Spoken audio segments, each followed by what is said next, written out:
Super quick video for you today, guys. I've got some exciting news. As you know, I present a lot of shows and events through the summer months, and as you also know, I do quite like my old Vauxhalls.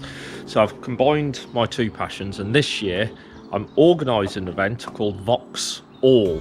Details of it are in the description below. It's on the 13th of May, so a little over a month after this video has been published. There'll be a full video from the show on the same day, but hopefully a few of you can come down and join me for it. If you own a Vauxhall, then you can get some really cheap tickets. £10 an adult, £7 a child.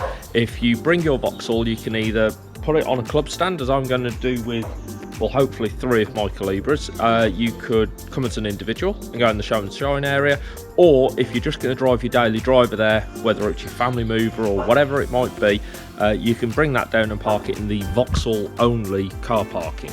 Any of those, you can get yourself a £10 ticket from the British Motor Museum website, which is linked below, and hopefully I will see plenty of you there. That's Saturday the 13th of May, Vaux ALL, a celebration of all things Vauxhall, Opel and Bedford at the British Motor Museum.